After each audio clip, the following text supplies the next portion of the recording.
ವೀಕ್ಷಕರೇ, ಮತ್ತೊಂದು ಆವರ್ತಿ ನಾನು ನಿಮಗೆ ಸ್ವಾಗತವನ್ನು ಬಯಸ್ತೇನೆ. ನಾನು ಪಾಸ್ಟರ್ ಜಾನ್ ಸ್ಟೀಫನ್ ಮಂತಿರೋ ನಿಮ್ಮ ಮಧ್ಯದಲ್ಲಿ ಮತ್ತೊಬ್ಬ ಸೇವಕ, ಅತಿಥಿ ಸೇವಕರ ಜೊತೆ ಇದು ನನ್ನ ಹಾಡು ಕಾರ್ಯಕ್ರಮದಲ್ಲಿ ನಿಮ್ಮ ಮನೆಗಳಲ್ಲಿ ಬರೋದಕ್ಕೆ ನಾವು ಸಂತೋಷ ಪಡ್ತೇವೆ. ಪ್ರತಿಯೊಂದು ಹಾಡಿನ ಹಿಂದೆ ಒಂದು ಕಥೆ ಇರ್ತದೆ, ಪ್ರತಿಯೊಂದು ಕಥೆಯ ಹಿಂದೆ ಒಂದು ವ್ಯಥೆ ಇರ್ತದೆ ಅಥವಾ ಒಂದು ಸಂಭ್ರಮ ಇರ್ತದೆ. ಇವತ್ತು ಆ ಕಥೆ, ವ್ಯಥೆ, ಸಂಭ್ರಮ ಇವುಗಳೆಲ್ಲವನ್ನು ನಾವು ಕೇಳಲಿಕ್ಕಿದ್ದೇವೆ. ನಮ್ಮ ಮಧ್ಯದಲ್ಲಿ ಸಭಾಪಾಲಕರಾದ ಆರ್ ಮೂರ್ತಿ ಅವರು ಹೊಸದುರ್ಗದಿಂದ ನಮ್ಮ ಮಧ್ಯದಲ್ಲಿದ್ದಾರೆ. ಇದು ನನ್ನ ಹಾಡು ಕಾರ್ಯಕ್ರಮಕ್ಕೆ ನಿಮಗೆ ಸ್ವಾಗತ. ಓಕೆ, ಪಾಸ್ಟರ್ ಮೂರ್ತಿಯವರೇ, ನೀವು ನಿಮ್ಮ ಈ ಒಂದು ಹಾಡು ಈ ಆಂತರ್ಯ ಉಕ್ಕುತ್ತಿದೆ ಅಂತೇಳಿ ಒಂದು ಸಿಡಿಯನ್ನು ಬಿಡುಗಡೆ ಮಾಡಿದ್ದೀರಂತ ನಾವು ಕೇಳಲ್ಪಟ್ವಿ. ಹೌದು. ಹೇಗೆ ಇದರ ಒಂದು ಆರಂಭ ಆಯಿತು, ಅದ್ರ ಬಗ್ಗೆ ಹೇಳ್ಬೋದಾ? ಹೌದು, ಆರಂಭ ನಾನು 21 ದಿನ ಫಾಸ್ಟಿಂಗ್ ಇದ್ದಾಗಂಥ ಸಂದರ್ಭದಲ್ಲಿ ಆವಾಗ ನನಗೆ ದೇವ್ರಿ ಹಾಡು ಕೊಟ್ಟರು. ಟೈಟ್ಲ್ ಹಾಡು ಆಂತರ್ಯ ಉಕ್ಕುತ್ತಿದೆ ಎಂಬುದಾಗಿ. ಅವತ್ತಿನಿಂದ ನಾನು ಬರೀಲಿಕ್ಕೆ ಪ್ರಾರಂಭ ಮಾಡಿದೆ. ಓಕೆ, ಯಾವ ವರ್ಷದಲ್ಲಿ ಅದು ಆರಂಭ ಆಯಿತು? ಅದು 2008ರಲ್ಲಿ. ಓಕೆ, 2008ರಲ್ಲಿ. ಓಕೆ. ಸೊ ನೀವು ನೀವು ಹೇಳಿದ್ರೆ ಉಪವಾಸ ಪ್ರಾರ್ಥನೆ ಮಾಡುವಾಗ ದೇವರು ನಿಮಗೆ ಕೊಟ್ಟಂಥ ಹಾಡು ಯಾವ ರೀತಿ, ನಿಮಗೆ ಅನುಭವ ಯಾವ ರೀತಿ ಇತ್ತು? ನೀವೇನಾದರೂ ನಿಮ್ಮಲ್ಲಿ ಆ ಎದುರು ನೋಡುವಿಕೆ ಇತ್ತಾ, ಅಥವಾ ನೀವು CD ಮಾಡಬೇಕು ಅಥವಾ ಹಾಡುಗಳನ್ನ ಬರೀಬೇಕು ಅನ್ನೋದು ನಿಮ್ಮ ಮೈಂಡಲ್ಲಿ ಇತ್ತಾ, ಅಥವಾ ಇದು ನಿಮಗೆ ಹೊಸ ಅನುಭವನ? ಹೇಗೆ ಮಾಡಬೇಕನ್ನೋದು ಇತ್ತು, ಮೈಂಡಲ್ಲಿ ಇತ್ತು. ಹಾಗಾಗಿ ಸರಿ ಪ್ರೇಯರ್ ಮಾಡ್ತಿದ್ವಿ. ಪ್ರೇಯರ್ ಮಾಡ್ತಿರ್ಬೇಕಂತ ಸಂದರ್ಭದಲ್ಲಿ ಅಕಸ್ಮಾತ್ತಾಗಿ ದೇವ್ರು ಕೊಟ್ಟಂಥ ಹಾಡು ಆಂತರ್ಯ ಉಕ್ಕುತ್ತಿದೆ ಎಂಬುದಾಗಿ. ಓಕೆ. ನೀವು ಈ ಪ್ರಾರ್ಥನೆ ಮಾಡೋ ಸಮಯದಲ್ಲಿ ನಿಮಗೆ ಸಿಕ್ಕಿದಂಥ ಹಾಡು? ಹೌದು. ಆದರೆ ನೀವು ಹಾಡು ಸಿಗೋದಕ್ಕೆ ಮೊದಲು ನೀವು CD ಮಾಡಬೇಕನ್ನೋ ಒಂದು ಬಯಕೆ ನಿಮ್ಮಲ್ಲಿ ಇತ್ತು? ಇತ್ತು. ಓಕೆ. ಸೊ ನೀವು ಈ ಆಂತರ್ಯ ಉಕ್ಕುತ್ತಿದೆ ಅಂತಾನೆ ಯಾಕೆ ನೀವು ಟೈಟ್ಲನ್ನು ಇಟ್ರಿ? ಏನದರ ವಿಶೇಷತೆ? ಏನಂತ ಹೇಳಿದ್ರೆ, ಪ್ರೇಯರ್ ಮಾಡಬೇಕಾದ್ರೆ ಆಟೋಮೆಟಿಕಲಿ ಅದು ಬಂದ್ಬಿಡ್ತಾವೆ ವರ್ಡ್ಸ್. ಅದು ಪರ್ಟಿಕ್ಯುಲರ್ ಆಗಿ ನಾನು ಹುಡುಕಿದಂಥ ವರ್ಡ್ಸ್ ಅಲ್ಲ, ಬಟ್ ಆಟೋಮೆಟಿಕಲಿ ಅದು ಬಂದ್ಬಿಡ್ತು. ಹಾಗಾಗಿ ಅವತ್ತಿಂದ ಆಂತರ್ಯ ಉಕ್ಕುತ್ತಿದೆ, ಯೇಸುವೆ ನಿನ್ನ ಆರಾಧನೆ ಮಾಡಲು ನನ್ನ ಹೃದಯ ಉಕ್ತಿದೆ, ನಿನಗೆ ಆರಾಧನೆ ಮಾಡಲು ಎಂಬುದಾಗಿ ಆ ರೀತಿಯಾಗಿ ಅದು ಬಂತದ್ದು. ಓಕೆ. ಸೊ ಈಗ ನೀವು ಹೇಳಿದ್ರಿ ನಿಮ್ಮ 2008ರಲ್ಲಿ ನಿಮ್ಮ ಈ ಒಂದು CD ಇದು ನನ್ನ ಹಾಡು ಕತೆ ಪ್ರಾರಂಭ ಆಯ್ತು ಎಂಬುದಾಗಿ. ಹೇಗೆ ಅದು ಮುಂದುವರಿತು? ಯಾವಾಗ ಇದೆಲ್ಲ ನಿಮ್ಮ ಜೀವಿತ ನಡೀತು? ಏನಾದರೂ ಹಂತಗಳು ಅಥವಾ ಘಟ್ಟಗಳು ನಿಮಗೆ ನೆನಪಿದೆಯಾ? ಏನಾಯಿತು ಮುಂದೆ ಅಂತೇಳಿ? ಅದೇ ನಾನು ಹಾಗೇನೆ ಆಮೇಲೆ 2008ರಲ್ಲಿ ನಾನು ಹಾಡು ಬರೀಲಿಕ್ಕೆ ಪ್ರಾರಂಭ ಮಾಡಿದೆ. ಆನಂತರ ಹಾಗೇನೆ ಹೊಸ ಹೊಸ ಹಾಡುಗಳನ್ನು ಹಾಗೇನೆ ಬರಿತಾ ಸುಮಾರು ಒಂದು 250 ಹಾಡುಗಳನ್ನು ನಾನು ಬರೆದೆ. ಓಹ್, ಪ್ರೈಸ್ ಗಾಡ್. ಓಕೆ. ಹೌದು. ಸೊ ನೀವು 250 ಹಾಡು ಬರೆಯೋ ತನಕ CD ಬಿಡಲಿಲ್ಲ? ಇಲ್ಲ, ಬಿಡಲಿಲ್ಲ. ಓಕೆ. ಸೊ ಹಾಗೆ ನೀವು 2008ರಲ್ಲಿ ಆರಂಭ ಮಾಡಿ ಪ್ರತಿ ಸಲ ಬರಿತಲೇ ಇದ್ರಿ ಹೊಸ ಹಾಡುಗಳು? ಬರಿತಲೇ ಇದ್ವಿ. ಓಕೆ. ಆಮೇಲೆ ಫಸ್ಟ್ನೇ CD ಬಂದ್ಬಿಟ್ಟು 2012ರಲ್ಲಿ ಆಂತರ್ಯ ಉಕ್ಕುತ್ತಿದೆ ಮೊದಲನೇ ಧ್ವನಿ ಸುರುಳಿ ಬಿಡುಗಡೆ ಮಾಡಿದ್ವಿ. ನಾನು ಆ ವಿಷಯಕ್ಕೆ ಬರ್ತೇನೆ, ಆದರೆ ಅದಕ್ಕಿಂತ ಮೊದಲು ನಿಮ್ಗೆ ಯಾವುದಾದ್ರೂ ಸಂಗೀತದ ಹಿನ್ನೆಲೆ ಇದೆಯಾ ಅಥವಾ? ಇಲ್ಲ, ಏನೂ ಇಲ್ಲ. ಓಕೆ. ನೀವು ಹೇಳ್ತೀರಿ ಬಹಳ ಸ್ವಾರಸ್ಯಕರವಾಗಿ ಸಂಗೀತದ ಹಿನ್ನೆಲೆ ಇಲ್ಲ, ಅಥವಾ ಅದೇ ಸಮಯದಲ್ಲಿ ನಿಮಗೆ CD ಬಿಡಬೇಕನ್ನೋ ಬಯಕೆ ಇದೆ. ಆದರೆ ಹೇಗೆ ಇದೆಲ್ಲ ನೀವು ಮತ್ತೆ ನೀವು ಹೇಳಿದೆ 2012ರಲ್ಲಿ ನೀವು ಏನು CD ಬಿಡುಗಡೆ ಮಾಡಿದ್ರಿ, ಆದರೆ ಅದಕ್ಕಿಂತ ಮೊದಲು ಯಾವ ರೀತಿ ತಯಾರಿ ನೀವು ಮಾಡಿಕೊಂಡ್ರಿ? ತಯಾರಿ ಅಂತ ಹೇಳಿದ್ರೆ, ಈಗ ಕ್ಯಾಸೆಟ್ ಬಿಡಬೇಕು ಅನ್ನುವಂಥ ಒಂದು ಹಂಬಲ ಇತ್ತು. ಸರಿ, ಅದಕ್ಕೋಸ್ಕರ ಪ್ರಾರ್ಥನೆ ಮುಖಾಂತರವಾಗಿ ಅದನ್ನು ಕರ್ತನ ಪಾದದಲ್ಲಿ ಇಟ್ಟು ಪ್ರಾರ್ಥನೆ ಮುಖಾಂತರವಾಗಿ ಅದನ್ನು ಬಿಡುಗಡೆ ಮಾಡಲಿಕ್ಕೆ ದೇವರು ಸಹಾಯ ಮಾಡಿದ್ರು. ಯಾಕಂದರೆ ಇವತ್ತು ನಾವು ಕನ್ನಡದಲ್ಲಿ ನೋಡುವ ಮಟ್ಟಕ್ಕೆ ಇವತ್ತಿಗೆ ಕೆಲವು CDಗಳಿರ್ಬೋದು, ಆದರೆ ಆಗ ಹೆಚ್ಚು CDಗಳಿರಲಿಲ್ಲ. ಆಗ ನಿಮಗೆ ಯಾವುದಾದ್ರೂ ಪ್ರೇರೇಪಣೆ ಆಗಿತ್ತಾ, ಅಥವಾ ಯಾರಾದರೂ ಪ್ರೇರೇಪಣೆ ಆಗಿದ್ರಾ, ಅಥವಾ ಹೇಗೆ? ಹೌದು, ಮೊದಲನಾಗಿ ಪ್ರೇರೇಪಣೆ ಬಂದ್ಬಿಟ್ಟು ಪಾಸ್ಟರ್ ಜೆ ವೆಂಕಟೇಶಣ್ಣ ಅವ್ರ ಜೊತೆಗೆ ನಾನು ತುಂಬ ಬೆರೀತಿದ್ದೆ. ಅವ್ರ ಕೂಟಗಳಿಗೆ ಅವ್ರ ಜೊತೆಗೆ ನಾನು ಹೋಗ್ತಾ ಇದ್ದೆ. ಸರಿ, ಅವಾಗ ಸರಿ ನಾನು ಬಿಡಬೇಕೆಂಬುದಾಗಿ. ಅಂದರೆ ನೀವು ಹೇಳಿದ ಎದುರದಿರು ನನ್ನ ಮನವಿ CD ಮಾಡಿದವರು? ಹೌದು. ಆಮೇಲೆ ಬ್ರೇಕ್ಮನ್ಸ್ ಇವರೆಲ್ಲ ಹಾಡು ಭಾಳ ಕೇಳ್ತಿದ್ದೆ ನಾನು. ಹಾಗಾಗಿ ನಾನು ದೇವ್ರು ನನಗೆ ಕೊಟ್ಟಂಥ ಹಾಡಿಂದ ಯಾಕೆ ನಾನು ಮಾಡಬಾರ್ದು ಅಂಥೇಳಿ ಮೊದಲನಾಗಿ ನಾನು CD ಮಾಡಿದೆ 2012ರಲ್ಲಿ. ಓಕೆ. ಸೊ ನೀವು ಹೇಳಿದ್ರಿ ಆಂತರ್ಯ ಉಕ್ಕುತ್ತಿದೆ CD ಮಾಡಿದ್ರಿ ಅಂತೇಳಿ, ಅದು ಯಾವುದಾದ್ರೂ ನಿಮಗೆ ನಿಮ್ಮ CD ಒಂದು 2 ಸಾಲುಗಳನ್ನ ನಮಗೋಸ್ಕರ ಆಡ್ಬೋದಾ? ಆಂತರ್ಯ ಉಕ್ಕುತ್ತಿದೆ ಆ ಟೈಟ್ಲ್ ಸಾಂಗ್, ಅದನ್ನು ಹಾಡ್ತೀನಿ. ಆಂತರ್ಯ ಉಕ್ಕುತ್ತಿದೆ ಯೇಸುವೆ ನಿನ್ನ ಆರಾಧನೆ ಮಾಡಲು, ನನ್ನ ಪ್ರಾಣ ಪ್ರಿಯ ಯೇಸುವೆ ನನ್ನ ಪ್ರಾಣ ಪ್ರಿಯ ಯೇಸುವೆ. ಆಂತರ್ಯ ಉಕ್ಕುತ್ತಿದೆ ಯೇಸುವೆ ನಿನ್ನ ಆರಾಧನೆ ಮಾಡಲು. ನನ್ನ ಪ್ರಾಣ ಪ್ರಿಯ ಯೇಸುವೆ, ನನ್ನ ಪ್ರಾಣ ಪ್ರಿಯ ಯೇಸುವೆ. ದುಃಖದ ನೊಗವನ್ನು ಮುರಿದಾಕು ಯೇಸುವೆ, ರೋಗದ ನೊಗದಿಂದ ಬಿಡಿಸೆನ್ನ ಯೇಸುವೆ. ದುಃಖದ ನೊಗವನ್ನು ಮುರಿದಾಕು ಯೇಸುವೆ, ರೋಗದ ನೊಗದಿಂದ ಬಿಡಿಸೆನ್ನ ಯೇಸುವೆ. ಆರಾಧನೆ ಯೇಸುವೆ, ಆರಾಧನೆ ಯೇಸುವೆ, ಆರಾಧನೆ ಯೇಸುವೆ, ಆರಾಧನೆ ಯೇಸುವೆ. ಆಂತರ್ಯ ಉಕ್ಕುತ್ತಿದೆ ಯೇಸುವೆ ನಿನ್ನ ಆರಾಧನೆ ಮಾಡಲು. ನನ್ನ ಪ್ರಾಣ ಪ್ರಿಯ ಯೇಸುವೆ, ನನ್ನ ಪ್ರಾಣ ಪ್ರಿಯ ಯೇಸುವೆ.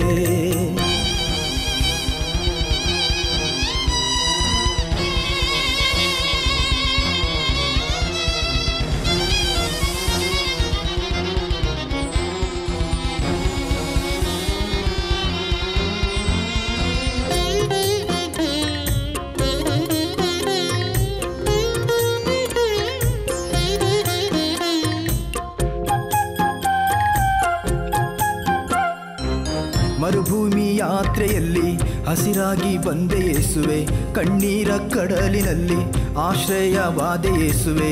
ಮರುಭೂಮಿ ಯಾತ್ರೆಯಲ್ಲಿ ಹಸಿರಾಗಿ ಬಂದೆ ಯೇಸುವೆ, ಕಣ್ಣೀರ ಕಡಲಿನಲ್ಲಿ ಆಶ್ರಯವಾದೆ ಯೇಸುವೆ. ಬಿರುಗಾಳಿ ಅಲೆಗಳು ಬಂದೆನ್ನ ಬಡಿದರು, ಬಿರುಗಾಳಿ ಅಲೆಗಳು ಬಂದೆನ್ನ ಬಡಿದರು. ನಿನ್ನನ್ನು ಬಿಟ್ಟು ಬಾಳಲಾರೆ ಯೇಸುವೆ, ನಿನ್ನನ್ನು ಬಿಟ್ಟು ಹೋಗಲಾರೆ ಯೇಸುವೆ. ಆರಾಧನೆ ಯೇಸುವೆ, ಆರಾಧನೆ ಯೇಸುವೆ, ಆರಾಧನೆ ಯೇಸುವೆ, ಆರಾಧನೆ ಯೇಸುವೆ. ಆಂತರ್ಯ ಉಕ್ಕುತ್ತಿದೆ ಯೇಸುವೆ ನಿನ್ನ ಆರಾಧನೆ ಮಾಡಲು. ನನ್ನ ಪ್ರಾಣ ಪ್ರಿಯ ಯೇಸುವೆ, ನನ್ನ ಪ್ರಾಣ ಪ್ರಿಯ ಯೇಸುವೆ. ಆಂತರ್ಯ ಉಕ್ಕುತ್ತಿದೆ ಯೇಸುವೆ ನಿನ್ನ ಆರಾಧನೆ ಮಾಡಲು. ನನ್ನ ಪ್ರಾಣ ಪ್ರಿಯ ಯೇಸುವೆ, ನನ್ನ ಪ್ರಾಣ ಪ್ರಿಯ ಯೇಸುವೆ. ಭಾಳ ಸುಂದರವಾಗಿತ್ತು. ಮುಖ್ಯವಾಗಿ ನಾವು ಯಾಕೆ ಈ ಒಂದು ನಿಮ್ಮ ನಿಮ್ಮ ಬಗ್ಗೆ ನಿಮ್ಮ ಸಂಗಡ ಮಾತಾಡ್ತಿದ್ದೀವಿ ಅಥವಾ ನಿಮ್ಮ ಹಾಡಿನ ಹಿನ್ನೆಲೆ ಅಥವಾ ಕತೆ ವ್ಯಥೆ ಸಂಭ್ರಮ ಇದನ್ನೆಲ್ಲ ಕೇಳ್ತೀವಿ ಅಂದರೆ, ಇವತ್ತು ನಮ್ಮ ಇದು ನನ್ನ ಹಾಡು ಕಾರ್ಯಕ್ರಮದ ಮೂಲಕ ಅನೇಕ ಜನರು ಈ ಕಾರ್ಯಕ್ರಮ ವೀಕ್ಷಿಸ್ತಿದ್ದಾರೆ. ಅವ್ರಿಗೊಂದು ಪ್ರೇರೇಪಣೆ ಆಗಬೇಕು. ಮತ್ತು ಈ ರೀತಿ ಅನೇಕ ಕನ್ನಡದಲ್ಲಿ ಬರ್ತಿರುವಂಥ ಮಿನುಗುತ್ತಿರುವಂಥ ಎದ್ದು ಬರ್ತಿರುವಂಥ ಸೇವಕರನ್ನು ಕರ್ನಾಟಕಕ್ಕೆ ಪರಿಚಯ ಮಾಡಬೇಕನ್ನೋದೇ ನಮ್ಮ ಈ ಕಾರ್ಯಕ್ರಮ ಮತ್ತು ಆಸರ ಟಿವಿಯ ಮುಖ್ಯ ಉದ್ದೇಶ. ಸೊ ಹಾಗಾಗಿ ನೀವು ಹೇಳ್ತಾ ಇದ್ರಿ, ನೀವು ಈ 2012ರಲ್ಲಿ ಈ 2008ರಲ್ಲಿ ನಿಮಗೆ ಹಾಡು ಸಿಕ್ತು. ಹೌದು ಹೌದು. ಆದರೆ 2012ರಲ್ಲಿ ನಿಮಗೆ ನೀವು CD ಆ 4 ವರ್ಷ ಯಾಕೆ 4 ವರ್ಷ ಹಿಡಿಸುತ್ತಾ ಅಥವಾ ಏನು ಸಿದ್ಧತೆ ನಡೀತಿತ್ತು ಅಥವಾ ಯಾವ ರೀತಿ ನೀವು ಸಿದ್ಧತೆ ಆಗ್ತಾ ಇದ್ರಿ? ಸರಿ, ಪ್ರಾರ್ಥನೆ ಹಾಡು ಹಾಡೋದು ಹಾಗೇನೆ ಹಾಡಬಾರ್ದು. ಮತ್ತು ಹಾಡಲ್ಲಿ ಅರ್ಥ ಗರ್ಭಿತವಾದಂಥ ವಾಕ್ಯದ ಪ್ರಕಾರ ಚರಣಗಳು ಇರಬೇಕನ್ನೋ ಉದ್ದೇಶದಿಂದ ಹಾಗೇನೆ ಪ್ರಾರ್ಥನೆ ಇಟ್ಕೊಂಡು ನಂತರ ಅದನ್ನು ನಾನು ಬಿಟ್ಟೆ. ಓಕೆ, ನೀವು ಹೇಳಿದ್ರಿ ನೀವು ಈ ಪ್ರಾರ್ಥನೆ ಮತ್ತು ಬೇರೆ ಬಹಳಷ್ಟು ಸಿದ್ಧತೆ ಅದು ನೀವು ಮೊದಲನೇ ಸಲ CD-ಯನ್ನು ಮಾಡಲಿಕ್ಕೆ ಹೋದಾಗ ಸೌಂಡ್ ಇಂಜಿನಿಯರ್ ಬಳಿ ಅಥವಾ ಮ್ಯೂಸಿಕ್ ಕಂಪೋಸರ್ ಬಳಿ ಹೋದಾಗ ನಿಮಗೆ ಪ್ರತಿಕ್ರಿಯೆ ಹೇಗಿತ್ತು ಅಥವಾ ಯಾವ ರೀತಿ ನಿಮಗೆ ಅನುಭವ ಆಯಿತು? ಅನುಭವ ಅಂತ ಹೇಳಿದ್ರೆ ಅವರು ಹೇಳ್ತಾ ಇದ್ರು, ಹಾಡು ಚೆನ್ನಾಗಿ ಬರ್ತಿದ್ದೀರಾ ಎಂಬುದಾಗಿ. ಆಮೇಲೆ ಚೆನ್ನಾಗಿದೆ ಹಾಡು ಅಂತ ತುಂಬ ನನಗೆ ಎನ್ಕರೇಜ್ ಮಾಡಿದ್ರು. ಎನ್ಕರೇಜ್ ಮಾಡಿದಾಗ ಸರಿ ಅವತ್ತಿನಿಂದ ನಾನು ಹಾಡಲಿಕ್ಕೆ ಪ್ರಾರಂಭ ಮಾಡಿದೆ. ಓಕೆ, ಸೊ ನೀವು ಹೇಳ್ತಾ ಇದ್ರಿ 2008ರಿಂದ 2012ವರೆಗೆ ಭಾಳ ಸಿದ್ಧತೆ ಬೇರೆ ಕಾರ್ಯಗಳಂತೇಳಿ. ಆದರೆ ನೀವು ಈ ಮ್ಯೂಸಿಕ್ ಡೈರೆಕ್ಟರ್ ಬಳಿ ಹೋದಾಗ ನಿಮಗೆ ಒಂದೇ ಸಲ ಸ್ವಾಗತ ಸಿಗ್ತಾ ಅಥವಾ ಅವರಿಂದ ಯಾವ ರೀತಿ ಪ್ರತಿಕ್ರಿಯೆ ಬಂತು, ಯಾವ ರೀತಿ ನೀವು ಹಣಕಾಸಿನ ವಿಷಯದಲ್ಲಿ ಸಿದ್ಧತೆ ಆಗಿದ್ರೆ, ಏನೆಲ್ಲ ಆಯಿತು? ತುಂಬ ಕಷ್ಟದಿಂದ ನಾನು ಈ ಸಿ ಡಿ ಹೊರತಂದೆ.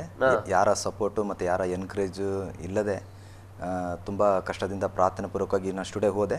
ಫಸ್ಟಿಗೆ ಹೋಗ್ಬೇಕಾದ್ರೆ ಸ್ಟುಡಿಯೋದಲ್ಲಿ ಭಯ ಇತ್ತು, ಹೇಗೆ ಹಾಡೋದು, ಯಾಕಂದರೆ ಯಾವ ಸಂಗೀತ ನಾವು ಕಲ್ತಿಲ್ಲ. ಹಾಗಾಗ್ಬಿಟ್ಟು ತುಂಬಾ ಒಂದು ಭಯ ಮತ್ತು ಮುಜುಗರ ಇತ್ತು ನನಗೆ. ಅಂಥ ಸಂದರ್ಭದಲ್ಲಿ ಸ್ಟುಡಿಯೋದಲ್ಲಿ ಹೋದಾಗ ಸರಿ ರಿದಮ್ ತಕ್ಕ ಹಾಡೋಕ್ಕೂ ಸ್ವಲ್ಪ ಕಷ್ಟ ಆಗ್ತಿತ್ತು ನನಗೆ. ಸರಿ ಆಮೇಲೆ ಸ್ವಲ್ಪ ಅಲ್ಲೇ ಪ್ರಾಕ್ಟೀಸ್ ಆಯಿತು, ಹಾಗೇ ಹಾಡಲಿಕ್ಕೆ ಪ್ರಾರಂಭ ಮಾಡಿದೆ. ದೇವ್ರ ಕೃಪೆಯಿಂದ ಆಯಿತು ಎಲ್ಲ ಕಾರ್ಯ. ಓಕೆ, ಅಂದ್ರೆ ನಿಮಗೂ ಕೂಡ ಪ್ರಾರಂಭದಲ್ಲಿ ಸ್ವಲ್ಪ ಅಂಜಿಕೆ ಇತ್ತು, ಹೇಗಿರುತ್ತೋ ಅನುಭವ, ಹೇಗಿರುತ್ತೋ ಏನಾಗುತ್ತೋ ಅಂತೇಳಿ. ಯಾಕಂದ್ರೆ ಸ್ಟುಡಿಯೋ ಯಾವಾಗ ನೋಡಿರಲ್ಲ ನೋಡಿ. ಹೌದು ಹೌದೌದು. ಯಾಕಂದ್ರೆ ಬಹಳಷ್ಟು ಜನರು ಕೂಡ ಅದರ ಅನುಭವ ಗೊತ್ತಿರಲ್ಲ. ಆದರೆ ಇವತ್ತು ನೀವು ಶೇರ್ ಮಾಡ್ತಾ ಇರೋದನ್ನ, ಹಂಚ್ಕೊಳ್ತಾ ಇರೋದನ್ನ ಬಹಳಷ್ಟು ಜನರಿಗೆ, ಅನೇಕರು ಈ ಕನ್ನಡ ಸಿ ಡಿಯನ್ನು ಬಿಡುಗಡೆ ಮಾಡೋದಕ್ಕೂ ಅಥವಾ ನಮ್ಮ ಕ್ರೈಸ್ತರ ಮಧ್ಯದಲ್ಲಿ ಕ್ರೈಸ್ತ ಹಾಡುಗಳನ್ನ ಬರೆಯೋದಕ್ಕೂ ಬಹಳ ಜನರಿಗೆ ಪ್ರಯೋಜನ ಆಗ್ಬೋದು. ನೀವು ಈ ಒಂದು ಆಂತರ್ಯ ಉಕ್ತಿದೆ ಅಂಥೇಳಿ ಈಗ ತಾನೇ ನಮಗೆ ಹಾಡಿದ್ರಿ. ಏನದರ ಹಿನ್ನೆಲೆ, ಆ ಹಾಡು ಸಿಗುವಾಗ ಏನು, ಯಾವ ರೀತಿ ನಿಮ್ಮ ಅದರ ಏನಾದರೂ ಅದ್ರ ಹಿಂದೆ ಏನಾದರೂ ಕತೆ ಇದೆಯಾ ಅಥವಾ ಏನಾದರೂ ವಿಷಯ ಇದೆಯಾ? ಹೌದು, ಕತೆ ಇದೆ. ನನಗೆ ಬಂದು ನನಗೆ ಕಿಡ್ನಿಯಲ್ಲಿ ಡಾಕ್ಟ್ರು ನನಗೆ ಸ್ಟೋನ್ ಇದೆ ಎಂಬುದಾಗಿ ಹೇಳಿದರು. ಆನಂತರ ನಾನು ಆಪ್ರೇಷನ್ ಮಾಡಿಸ್ಬೇಕು ಅಂತೇಳಿ ಡಾಕ್ಟ್ರ್ ಹೇಳಿದ್ರು, ಆಪ್ರೇಷನ್ ಆಗಬೇಕು ಅಂತ ಹೇಳಿದ್ರು. 1.5 ಲ್ಯಾಕ್ ಆಗುತ್ತೆ ಅಂತ ಹೇಳಿದ್ರು ನನಗೆ. ಸರಿ, ಅಂಥ ಸಂದರ್ಭದಲ್ಲಿ ತುಂಬ ನನಗೆ ನಿರಾಸೆಯಿಂದ ನಾನು ಪ್ರಾರ್ಥನೆ ಮಾಡ್ತಾಯಿದ್ದೆ. ಈಗ ನನ್ನ ಹತ್ರ ಅಷ್ಟು ಹಣ ಇಲ್ಲ ದೇವರೇ, ನಾನು ನಿನ್ನ ಸೇವೆಗೆ ಬಂದಿದ್ದೇನೆ, ಬಟ್ ಏನು ಮಾಡಬೇಕು ಅನ್ನೋದು ನನಗೆ ಗೊತ್ತಾಗಲಿಲ್ಲ. ಆವಾಗ ಭಾಳ ದುಃಖದಿಂದ ಈ ಹಾಡನ್ನು ಅವತ್ತು ಬರೆದೆ. ನಾನು ಬರೆದು ಈ ಹಾಡನ್ನು ಹಾಡ್ತಿದ್ದೆ. ಹಾಡು ಬರೆದ ನಂತರ ನಾನು ಯೂರಿನ್ ಪಾಸ್ ಅಂತ ನಾನು ಹೋದಂಥ ಸಂದರ್ಭದಲ್ಲಿ ನನ್ನೊಳಗೆ ಏನೋ ಒಂದು ಹೊರ ಬಂದಂಗೆ ಆಯಿತು. ಅವತ್ತು ಅದ್ಭುತ ಆದಾಗ ಆ ಹಾಡು, ಟೈಟ್ಲ್ ಹಾಡು ಇದನ್ನೇ ಇಡಬೇಕು ಅನ್ನೋದು ಉದ್ದೇಶದಿಂದ ಕ್ಯಾಸೆಟ್ಗೆ ಈ ಟೈಟ್ಲನ್ನು ನಾನು ಇಟ್ಟೆ. ಅಂದ್ರೆ ನಿಮ್ಮ ಜೀವಿತದಲ್ಲಿ ಆದ ಅದ್ಭುತ ಮತ್ತು ಆ ಸಂತೋಷದ ನಿಮಿತ್ತ ಬಂದಂತ ಹಾಡೇ ಆಂತರ್ಯ ಉಕ್ಕುತ್ತಿದೆ. ಓಕೆ, ಬಹಳ ಸಂತೋಷ, ಬಹಳ ಅದ್ಭುತವಾಗಿತ್ತು. ಪ್ರೇಯರ್, ನಾವು ಕೇಳ್ತಾ ಇದ್ದೀವಿ ಹೇಗೆ ಪ್ರತಿಯೊಂದು ಸಿ ಡಿ, ಪ್ರತಿಯೊಂದು ಹಾಡಿನ ಹಿಂದೆ ಕೂಡ ಒಂದು ಕಥೆ ಇದೆ ಎಂಬುದಾಗಿ. ನಾನು ನಿಮಗೆ ಆಗಲೇ ಹೇಳಿದೆ, ಪ್ರತಿಯೊಂದು ಹಾಡಿನ ಹಿಂದೆ ಒಂದು ಕಥೆ ಇರುತ್ತೆ, ಅದರ ಹಿಂದೆ ವ್ಯಥೆ ಇರುತ್ತೆ, ಸಂಭ್ರಮ ಕೂಡ ಇರುತ್ತೆ. ಸೊ ನಿಜವಾಗ್ಲೂ ಇವತ್ತು ನಾವು ನಮ್ಮ ಮಧ್ಯದಲ್ಲಿ ಪಾಸ್ಟರ್ ಆರ್ ಮೂರ್ತಿ ಅವರು ಈಗಾಗಲೇ ಅವರು ಹೇಳ್ತಾ ಬರ್ತಾ ಇರುವ ಹಾಗೆ ಈ ಆಂತರ್ಯ ಉಕ್ಕುತ್ತಿದೆ ಹೇಗೆ ಅವರ ಒಂದು ಪ್ರಯಾಣ ಆರಂಭ ಆಯ್ತು ಅಂತ ನಾವು ಕೇಳ್ತಾ ಇದ್ದೀವಿ. ನಾವು ಮುಂದುವರೆದು ಅವರ ಬಳಿ ನಾವು ಕೇಳೋಣ. ಸರಿ, ನೀವು ಹೇಳ್ತಾ ಬರ್ತಾ ಇದ್ರಿ, ಮೊದಲನೇ ಸಿ ಡಿ ಮಾಡುವಾಗ ಎಷ್ಟು ಹಾಡುಗಳನ್ನ ನೀವು ಹಾಕ್ಬೇಕಂತ ತೀರ್ಮಾನ? ಯಾಕಂದರೆ ನೀವು ಹೇಳಿದ್ರಿ 250 ಹಾಡು ಬರೆದಿದ್ದೇನೆ ಅಂತೇಳಿ. ಆದರೆ ಮೊದಲನೇ ಸಿ ಡಿಲಿ ಎಷ್ಟು ಹಾಡು ಹಾಕ್ಬೇಕಂತ ತೀರ್ಮಾನಿಸಿದ್ರಿ? ಹೇಗೆ ನೀವು ಸೆಲೆಕ್ಷನ್ ಮಾಡಿದ್ರಿ? ನಾನು ಸೆಲೆಕ್ಷನ್ ಮಾಡಿದೆ ಅಂತ ಒಳ್ಳೊಳ್ಳೆ ಹಾಡುಗಳನ್ನು ಹಾಕ್ಬೇಕಂತೇಳಿ ತೀರ್ಮಾನ ಮಾಡಿದೆ. ಮತ್ತು ಕೆಲವರು ಸಲಹೆಗಳನ್ನು ನಾನು ಪಡೆದುಕೊಂಡೆ. ಆಮೇಲೆ ಪಡೆದುಕೊಂಡ ನಂತರ ನಾನು ಒಂದು 9 ಹಾಡನ್ನು ಹಾಕ್ಬೇಕಂತೇಳಿ ತೀರ್ಮಾನ ಮಾಡಿ 9 ಹಾಡನ್ನು ಹಾಕಿದ್ದು. Okay okay. ಸೊ ನೀವು ಕೆಲವರನ್ನ ಸಂಪರ್ಕ ಮಾಡಿದ್ರಿ? ಹೌದೌದು, ಮಾಡಿದ್ದೆ. ಓಕೆ. ಸೊ ನಿಮಗೆ ಆ ಸಂಪರ್ಕ ಮಾಡಿದ ಸಮಯದಲ್ಲಿ, ನೀವು ಕೇಳಿದಂಥ ಸಮಯದಲ್ಲಿ ನಿಮಗೆ ಯಾವ ರೀತಿಯಾದ ಸಲಹೆಗಳು ಸಿಗ್ತದೆ? ಯಾಕಂದರೆ ನಾನು ಇದನ್ನು ಬಂದು ಅನೇಕ ಹೊಸಬರು ಹಾಡನ್ನು ಬರೆಯೋರ ಪರವಾಗಿ ನಾನು ಕೇಳ್ತಾ ಇದ್ದೇನೆ. ಅನೇಕರಿಗೆ ಸಲಹೆ ಕೇಳುವಾಗ ಕೆಲವರು ಸರಿಯಾದ ರೀತಿ ಕೊಡ್ತಾರೆ, ಇನ್ನು ಕೆಲವರು ಕೊಡೋದಿಲ್ಲ. ಆದರೆ ನೀವು ಕೇಳಿದಾಗ ಯಾವ ರೀತಿ ಸಲಹೆಗಳು ಸಿಕ್ತು ಅಥವಾ ಯಾವ ರೀತಿ ಪ್ರತಿಕ್ರಿಯೆ ಸಿಕ್ತು? ನೀವು ಅದನ್ನು ಹೇಗೆ ಸ್ವೀಕರಿಸಿದ್ರಿ? ನನಗೆ ಸಲಹೆಗಳನ್ನು ನಾನು ಕೇಳಿದಾಗ ಕೆಲವರು ಸ್ಪಂದಿಸಿದ್ರು, ಕೆಲವರು ಸ್ಪಂದಿಸಲಿಲ್ಲ. ಅಂಥ ಸಂದರ್ಭದಲ್ಲಿ ನನ್ನ ಜೊತೆಗಿದ್ದಂಥ ವೀರ್ಯ ನಾಯಕ್ ಎಂಬುದಾಗಿ ಮತ್ತು ಕಾಳನಾಯಕ್ ಅವರ ತಮ್ಮ ಮತ್ತು ಕಾಳಣ್ಣ ಅವರು ನನಗೆ ಸ್ಪಂದಿಸಿ ಅವರು ಸ್ಟುಡಿಯೋಗೆ ಬಂದು ತುಂಬ ಎನ್ಕರೇಜ್ ಮಾಡಿ ಜೊತೆಗಿದ್ರು. ಅವರು ಸಿ ಡಿ ಮುಗಿಯೋವರೆಗೂ ಜೊತೆಗಿದ್ರು ಫಸ್ಟ್ ವಾಲ್ಯೂಮ್. ಓಕೆ. ಸೊ ಯಾವ ರೀತಿಯಾದ ಸಲಹೆಗಳನ್ನ ನಿಮಗೆ ಕೊಟ್ಟರು ಹಾಡನ್ನು ಹಾಡುವಾಗ, ಅಥವಾ ನೀವು ರಾಗವನ್ನು ಸಂಯೋಜಿಸುವಾಗ, ಅಥವಾ ಕೆಲವೊಂದು ಏನು ಆಲಾಪನೆಗಳು ಅಂತ ಹೇಳ್ಬೋದು, ಅಥವಾ ಬೇರೆ ಇರ್ಬೋದು, ಇದನ್ನೆಲ್ಲ ನೀವು ಮಾಡುವಾಗ, ಈಗ ಇದೆಲ್ಲ ಮಾಡುವಾಗ ಯಾವ ರೀತಿ ನಿಮಗೆ ಸಲಹೆ ಕೊಟ್ಟರು? ಅಥವಾ ಯಾವ ರೀತಿ ನಿಮಗೆ, ನೀವು ಹೇಳಿದ್ರಿ ಅಂಜಿಕೆ ಕೂಡ ಇತ್ತು ಈ ಸ್ಟುಡಿಯೋ ಮೊದಲನೇ ಸಲ, ಹೇಗೆ ಅದರಿಂದೆಲ್ಲ ಹೊರಗಡೆ ಬರ್ಲಿಕ್ಕೆ ನಿಮ್ಗೆ ಆಯಿತು? ಆಮೇಲೆ ನಾನು ಹಾಡಬೇಕಾದ್ರೆ ಆಟೋಮೆಟಿಕಲಾಗಿ ಅದು ಬಂದ್ಬಿಡ್ತದು. ನನಗೆ ಧೈರ್ಯ ಮತ್ತು ಮುಜುಗರ ಅನ್ನೋದು ಇರಲಿಲ್ಲ. ಸ್ಟುಡಿಯೋದಲ್ಲಿ ಒಂದೊಂದು ದಿನ ಫಸ್ಟ್ ರೆಕಾರ್ಡಿಂಗ್ ನಡೀತು, ಮಾರನೇ ದಿನ ಮಾಸ್ಟರ್ ಕಾಪಿ ಹಾಡಬೇಕಾದ್ರೆ ಧೈರ್ಯ ತಗೊಂಡು ಹಾಡಿದೆ. ಅವತ್ತಿಂದ ಒಂದು ಎಷ್ಟು ಜನರ ಮಧ್ಯದಲ್ಲಿ ಹಾಡಲಿಕ್ಕೂ ಏನು ತೊಂದರೆ ಇಲ್ಲ. ಓಕೆ. ನಿಮ್ಮ ಈ ಒಂದು ಸಿ ಡಿ ಪ್ರಯಾಣ ನೀವು ಹೇಳಿದ್ರಿ, ನೀವು ಮೊದಲನೇ ಸಲ ಸಿ ಡಿ ಸಂಯೋಜನೆ ಅಥವಾ ರಾಗ ಸಂಯೋಜನೆ ಇದು ಈ ಒಂದು ಮ್ಯೂಸಿಕ್ ಎಲ್ಲ ಕಂಪೋಸ್ ಮಾಡಲಿಕ್ಕೆ ಹೋದಾಗ ನಿಮಗೆ ಎಷ್ಟು ದಿನ ಅದು ಇಡಿಸ್ತು? ನಿಮಗೆ ಸ್ಟುಡಿಯೋ ಕೆಲಸ ಆಗಿರ್ಬೋದು ಅಥವಾ ಬೇರೆ ಕೆಲಸ ಆಗಿರ್ಬೋದು ಅಥವಾ ಬೇರೆ ಕಾರ್ಯಗಳ ಸಿದ್ಧತೆ ಇರ್ಬೋದು, ಯಾವ ರೀತಿ ಅದಕ್ಕೆಲ್ಲ ನೀವು ಸಿದ್ಧವಾಗಿದ್ರಿ? ಒಂದು ಸ್ಟುಡಿಯೋ ಬಂದ್ಬಿಟ್ಟು 3 ದಿನ ತೊಗೊಂಡ್ವಿ. ಯಾಕಂದರೆ ಫಸ್ಟ್ ವ್ಯಾಲ್ಯೂಮ್ ಎಲ್ಲ ಅನುಭವ ಇಲ್ಲ, ಆದ ಕಾರಣ 3 ದಿನ ತೊಗೊಂಡ್ವಿ. ಅದೆಲ್ಲ ಮುಗಿಯೋದ್ರೊಳಗೆ ಒಂದು 3 ತಿಂಗಳು ಆಯಿತು. ಸಿ ಡಿ ನನ್ನ ಕೈಲಿ ಸಿಗಬೇಕಾದ್ರೆ ಒಂದು 3 ತಿಂಗಳು ಆಯಿತು. ಓಕೆ. ನೀವು ಈ ಸಿ ಡಿ ಮಾಡಿದ್ರೆ ನೀವು ಹೇಳಿದ್ರಿ ಈ ಆಂತರ್ಯ ಉಕ್ಕುತ್ತಿದೆ ನಿಮ್ಮ ಟೈಟಲ್ ಸಾಂಗ್ ಮುಖ್ಯ ಹಾಡಾಗಿ. ಉಳಿದ ಯಾವ ಹಾಡುಗಳು ಈ ಒಂದು ಸಿ ಡಿಯಲ್ಲಿ ಮುಖ್ಯವಾಗಿದೆ? ಸಿ ಡಿಯಲ್ಲಿ ಬಂದು ಪ್ರಾಣ ಆತ್ಮ ಶರೀರ ಎಂಬುದಾಗಿ ಹಾಡು. ಆ ಹಾಡನ್ನು ನಾನು ಆರಾಧನೆ ಮಾಡ್ತಿರುವಂಥ ಸಂದರ್ಭದಲ್ಲಿ, ದೇವರಿಗೆ ಆರಾಧನೆ ಮಾಡ್ತಿರುವಾಗ ನನ್ನ ಪ್ರಾಣ ಆತ್ಮ ಶರೀರ ದೇವರಿಗೆ ಸಮರ್ಪಣೆ ಎಂಬುದಾಗಿ ಆ ಹಾಡನ್ನು ನಮಗೋಸ್ಕರ ಆ ಹಾಡನ್ನು ಹಾಡ್ತೀರಾ? ಓಕೆ.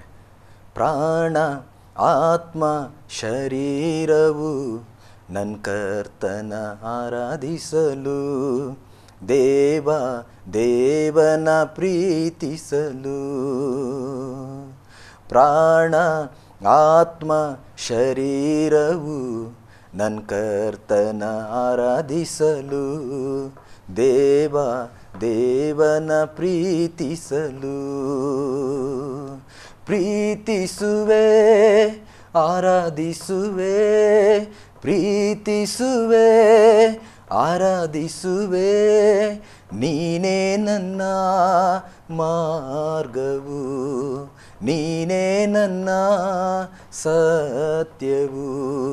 ಪ್ರಾಣ ಆತ್ಮ ಶರೀರವು ನನ್ನ ಕರ್ತನ ಆರಾಧಿಸಲು, ದೇವನ ಪ್ರೀತಿಸಲು. ಬಹಳ ಸುಂದರವಾದ ಆರಾಧನೆ ಹಾಡು. ಹೇಗೆ ಈ ಹಾಡಿನ ಹಿನ್ನೆಲೆ ಏನು? ಯಾವ ರೀತಿ ಈ ಹಾಡನ್ನು ನೀವು ಬರೆದ್ರಿ? ಒಂದು ದಿನ ನಾನು ಪ್ರಾರ್ಥನೆ ಮಾಡುತ್ತಿರುವಂಥ ಸಂದರ್ಭದಲ್ಲಿ ಒಂದು ಮಧ್ಯರಾತ್ರಿ 1:15 ಸಂದರ್ಭದಲ್ಲಿ ನಾನು ಎದ್ದು ಕೂತ್ಕೊಂಡು ನಾನು ಹಾಡನ್ನು ಬರಿಬೇಕಂತ ಸಂದರ್ಭದಲ್ಲಿ ಈ ಹಾಡು ಆಟೋಮೆಟಿಕಲಿ ಬಂದಾಗ ಅದನ್ನು ವಾಕ್ಯದ ಪ್ರಕಾರ ಅದನ್ನು ನಾನು ಬರೆದೆ. ಓಕೆ. ಸೊ ನೀವು ಮುಖ್ಯವಾಗಿ ನಿಮ್ಮ ಪ್ರಾರ್ಥನೆ ಮಾಡೋ ಸಮಯದಲ್ಲಿ ದೇವರು ನಿಮಗೆ ಕೊಟ್ಟಂಥ ಹಾಡುಗಳು. ಸೊ ನೀವು ಹೀಗೆ ನಿಮ್ಮ ಈ ಒಂದು ಆಂತರ್ಯ ಉಕ್ತಿದೆ ಪ್ರಯಾಣದಲ್ಲಿ ನೀವು ಎದುರಿಸಿದಂಥ ಏನಾದರೂ ಸವಾಲಿದೆಯಾ ಸೇವೆಯಲ್ಲಿ? ಈ ಒಂದು ಸಿ ಡಿಯನ್ನು ನೀವು ಹೊರಗಡೆ ತರೋ ವೇಳೆಯಲ್ಲಿ ಅಥವಾ ಸಿ ಡಿಗಾಗಿ ನೀವೇನಾದರೂ ಮಾಡುವಂಥ ಸಮಯದಲ್ಲಿ ನೀವು ಯಾವುದಾದ್ರೂ ರೀತಿಯಲ್ಲಿ ಸಮಸ್ಯೆ ಎದುರಿಸಿದ್ದೀರಾ? ಹೌದು, ಹಣದ ಸಮಸ್ಯೆ ತುಂಬ ನನಗೆ ಎದುರಾಯಿತು. ಅಂಥ ಸಂದರ್ಭದಲ್ಲಿ ಕರ್ತನ ರಾಜ್ಯಕ್ಕಾಗಿ ನೀತಿಗಾಗಿ ನಾನು ಏನಾದರೂ ಒಂದು ಮಾಡಬೇಕು ಅನ್ನೋದು ಒಂದು ಮನಸ್ಸಿಗೆ ಬಂದಾಗ ಹೇಗೋ ಸಾಲ ಸೂಲನ್ನು ಮಾಡಿ ನಾನು ಸಿ ಡಿ ಮಾಡಿದೆ. ಓಕೆ. ಮೊದಲನೇ ಸಲ ನೀವು ಸಿ ಡಿ ಮಾಡಿ ನೀವು ಮೊದಲ ಬಾರಿ ನಿಮ್ಮ ಬಳಿ ಮಾಸ್ಟರ್ ಸಿ ಡಿ ಬಂದಾಗ ಆ ಅನುಭವ ಹೇಗಿತ್ತು ನಮ್ಮ ಬಳಿ ಹಂಚ್ಕೊಳ್ತೀರಾ? ಹೌದು, ನನಗೆ ತುಂಬ ಖುಷಿ ಆಯಿತು. ಯಾಕಂದರೆ ಎಲ್ಲೋ ಇದ್ದಂಥ ನನ್ನ ಜೀವಿತದಲ್ಲಿ ದೇವರು ಕರ್ಕೊಂಡು ಬಂದು ಈ ರೀತಿಯಾಗಿ ನನ್ನ ಉಪಯೋಗ ಮಾಡಿಕೊಂಡ್ರು. ಸಿ ಡಿ ಸರಿ ಹೊರಗೆ ಬಂದಾಗ ನನಗೆ ನಿಜಕ್ಕೂ ಅವತ್ತು ಭಾಳ ಸಂತೋಷ ಆಯ್ತು. ನನಗೆ ಭಾಳ ನನ್ನ ಒಳಗೆ ಏನೋ ಒಂಥರ ಸಂತೋಷ. ನಾನು ಏನಾದರೂ ಮಾಡಬಲ್ಲೆ, ನಾನು ಏನಾದರೂ ಕರ್ತನ ಸೇವೆಗಾಗಿ ಈ ಕರ್ನಾಟಕ ರಾಜ್ಯದಲ್ಲಿ ಏನಾದರೂ ಒಂದು ಈ ಆರಾಧನೆ ನಿಮಿತ್ತವಾಗಿ ಜನರ ಬಳಿ ತಲುಪಬಹುದು, ಅನೇಕ ಸಹಸ್ರರು ಜನರು ನರಕದ ದೌಡೆಯಿಂದ ಅವ್ರು ನಾವು ತಪ್ಪಿಸಬಹುದು, ಕರ್ತನ ಸುವಾರ್ತೆ ನಾವು ಸಾರ್ಬೋದು ಈ ಹಾಡಿನ ಮುಖಾಂತರ ಎಂಬುದಾಗಿ ನನ್ನ ಮನಸ್ಸಿಗೆ ಅದು ಬಂತು. ಓಕೆ. ಸೊ ನೀವು ಆ ಒಂದು ನಿಮ್ಮ ಪೋಸ್ಟ್ ಪ್ರೊಡಕ್ಷನಿಂದ ಅಥವಾ ಮಾಸ್ಟರ್ ಸಿ ಡಿ ನಿಮ್ಮ ಕೈಗೆ ಬಂದ ನಂತರ ನೆಕ್ಸ್ಟು ನಿಮ್ಮ ಮುಂದಿನ ಏನು ಅದನ್ನು ಮಾರುಕಟ್ಟೆಗೆ ತಲುಪಿಸೋದಿರ್ಬೋದು ಅಥವಾ ಬೇರೆ ಸಭೆಗಳಿಗೆ, ಸೇವೆಗಳಿಗೆ ಅಥವಾ ಬುಕ್ ಸ್ಟಾಲ್ಗಳಿಗೆ, ಇದನ್ನೆಲ್ಲ ಮಾಡಲಿಕ್ಕೆ ಯಾವ ರೀತಿಯಾದ ನೀವು ಯೋಜನೆ ಇಟ್ಕೊಂಡ್ರಿ ಅಥವಾ ಯಾವ ರೀತಿಯಾಗಿ ನೀವು ಸಿದ್ಧತೆ ಮಾಡಿಕೊಂಡ್ರಿ? ಹೌದು, ಇದು ತುಂಬ ಒಳ್ಳೆ ಕ್ವಶನ್ ಕೇಳಿದ್ರಿ ನೀವು. ಇದು ತುಂಬ ಕ್ಲಿಷ್ಟಕರವಾದಂಥ ಪರಿಸ್ಥಿತಿ ಆಗಿತ್ತು. ಯಾಕಂದರೆ ನಾನು ಯಾರಂತ ಗೊತ್ತಿರಲಿಲ್ಲ. ಸರಿ ಸಿ ಡಿ ಮಾಡಿದೆ, ಸರಿ ಎಲ್ಲರೂ ಭಾವನೆ ಹೇಗಿತ್ತು ಅಂತ ಹೇಳಿದ್ರೆ ಬಿಡು ಅನ್ನಂತ ಇತ್ತು. ಬಟ್ ಯಾರಿಂದ ಎನ್ಕರೇಜ್ ಇರಲಿಲ್ಲ ನನಗೆ. ಸರಿ ಆಮೇಲೆ ಸರಿ ಯಾವ ಬುಕ್ ಸ್ಟಾಲಿಗೂ ಕೂಡ ಅಷ್ಟು ನನಗೆ ಕಾಂಟ್ಯಾಕ್ಟ್ ಇರಲಿಲ್ಲ. ಆಮೇಲೆ ಓನಾಗಿ ನಾನು ನಿಂತ್ಕೊಂಡೆ. ಓನಾಗಿ ಎಲ್ಲ ಕಡೆ ಚರ್ಚ್ಗಳಿಗೆ ಡಿಸ್ಟ್ರಿಬ್ಯೂಟ್ ಮಾಡೋದು, ಮತ್ತು ಕೂಟಗಳು ಎಲ್ಲಾದರೂ ನಡೀತು ಅಂತ ಹೇಳಿದ್ರೆ ಕೂಟಗಳಿಗೆ ಹೋಗೋದು. ಒಂದು ಭದ್ರಾವತಿಯಲ್ಲಿ ಒಂದು ಕೂಟ ನಡೀತು. ಕೂಟ ನಡೆದಾಗ ಅವತ್ತು ಒಂದೇ ದಿನಕ್ಕೆ ಸುಮಾರು 200 ಕ್ಯಾಸೆಟ್ ಅವತ್ತು ಸೇಲ್ ಆಯಿತು. 200 ಕ್ಯಾಸೆಟ್ ಸೇಲ್ ಆಯಿತು. ಈ ರೀತಿಯಾಗಿ ಅನೇಕ ಕಡೆ ಡಿಸ್ಟ್ರಿಬ್ಯೂಟ್ ಓನಾಗಿ ನಾನು ಮಾಡಿದೆ ಮತ್ತು ನನ್ನ ಸಭೆ ಮಕ್ಕಳು ಜೊತೆಗೆ ಸಹಕರಿಸಿದ್ರು. ಓಕೆ. ಸೊ ಸ್ವತಃ ನೀವೇ ಆ ಜವಾಬ್ದಾರಿಯನ್ನು ತಗೊಂಡು ನೀವು ಮಾಡಿದ್ರಿ. ಹೌದು. ಸೊ ಈಗ ನೀವು ಈ ಮೊದಲನೇ CD ಮಾಡಿದ ನಂತರ ನಿಮ್ಮೊಳಗಡೆ ಹುಮ್ಮಸ್ಸು ಅಥವಾ ಹುರುಪು ಅಥವಾ ನಿಮ್ಮೊಳಗಡೆ ಒಂದು ಏನು ಚೈತನ್ಯ, ಅದು ಹೇಗೆ ಅದು ನಿಮ್ಮ ಜೀವಿತದಲ್ಲಿ ಮತ್ತು ಸಭೆ ಅಥವಾ ನಿಮ್ಮ ಸೇವೆಯಲ್ಲಿ ಹೇಗೆ ಅದು ಪರಿಣಾಮ ಬೀರ್ತು? ನನ್ನ 1ನೇ ವ್ಯಾಲ್ಯೂಮ್ ಮಾಡಿದ ನಂತರ ನನಗೆ ಇನ್ನೂ ದೇವರಿಗೋಸ್ಕರ ಇನ್ನು ಮಾಡಬೇಕು ಅನ್ನೋದು ಕುತೂಹಲ ಆಯಿತು. ಸರಿ, ಆಮೇಲೆ 2ನೇ ವ್ಯಾಲ್ಯೂಮಿಗೋಸ್ಕರ ನಾನು ತಯಾರು ಮಾಡಿಕೊಂಡೆ. 1 ವರ್ಷ ಬಿಟ್ಟು 2ನೇ ವ್ಯಾಲ್ಯೂಮಿಗೋಸ್ಕರ ನಾನು ತಯಾರಿ ಮಾಡಿಕೊಂಡು ಅದರಲ್ಲಿ ಯಾವುದಾದ್ರು ಒಳ್ಳೆ ಹಾಡುಗಳನ್ನು ಹಾಕಬೇಕು, ಮತ್ತು ಕರ್ನಾಟಕದ ಜನತೆಗೆ ಈ ಹಾಡು ತಲುಪಬೇಕು. ಎಷ್ಟೋ ನೊಂದಿರ್ತಾರೆ, ಎಷ್ಟೋ ಸೇವಕರ ಜೀವಿತದಲ್ಲಿ ಕೂಡ ಎಷ್ಟೋ ಸೇವೆ ನಿಮಿತ್ತವಾಗಿ ಅಥವಾ ಈ ಜಂಜಾಟದಲ್ಲಿ ಅವರು ಇದಾಗಿರ್ತಾರೆ. ಅಂಥವರಿಗೆ ಈ ಹಾಡು ಉತ್ತೇಜನಗೊಳಿಸಬೇಕನ್ನಂಥ ಒಂದು ದಾಹ, ಒಂದು ಆಸೆ, ಅಭಿಲಾಷೆಯಿಂದ ನಾನು ಈ ಹಾಡನ್ನು ಬರೀಲಿಕ್ಕೆ ನಾನು ಯೋಜನೆ ಮಾಡ್ತಾಯಿದ್ದೆ.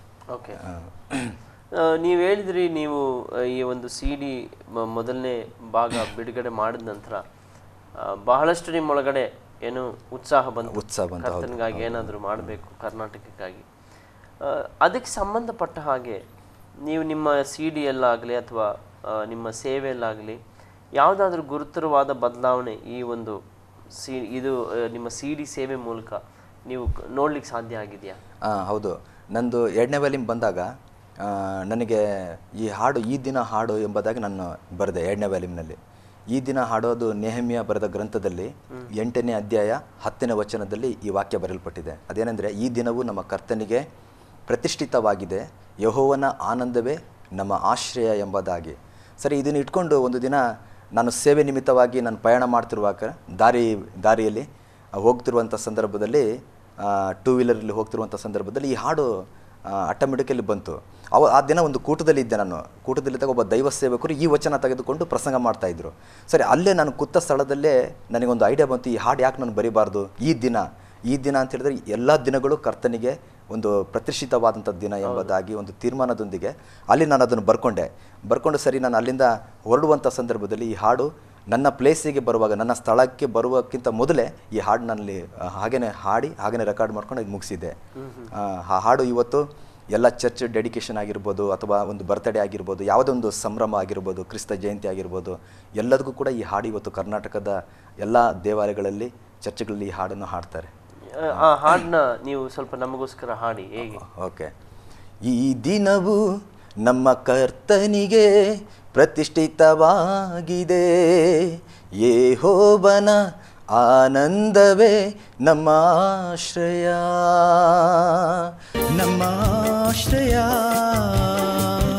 ಈ ದಿನವು ನಮ್ಮ ಕರ್ತನಿಗೆ ಪ್ರತಿಷ್ಠಿತವಾಗಿದೆ, ಯೆಹೋವನ ಆನಂದವೇ ನಮ್ಮ ಆಶ್ರಯ, ನಮ್ಮ ಆಶ್ರಯ.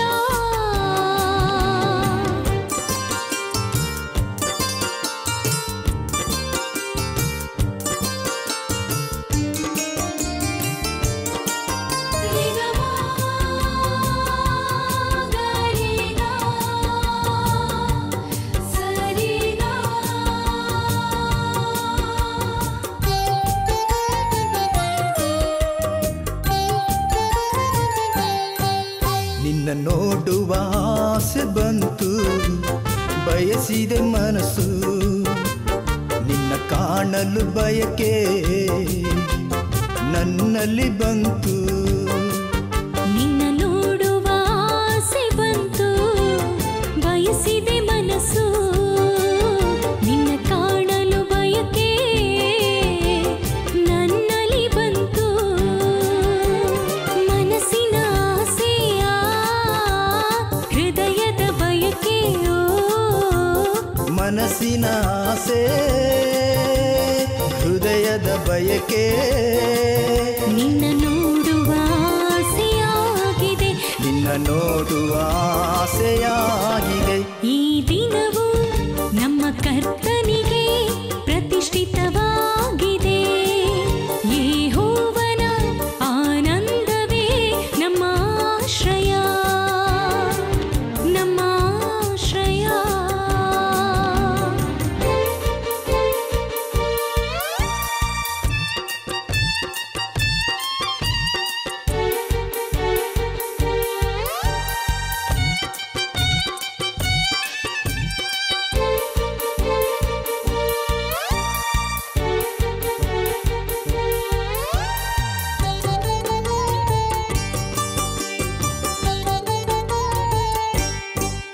ನನ್ನ ಬಾಳು ಬಂಗಾರವಾಯ್ತು ನಿನ್ನನ್ನು ಕಂಡು, ನನ್ನ ಮನಸ್ಸಿಗೆ ನೆಮ್ಮದಿ ಬಂತು ನಿನ್ನಲ್ಲಿ ಯೇಸು.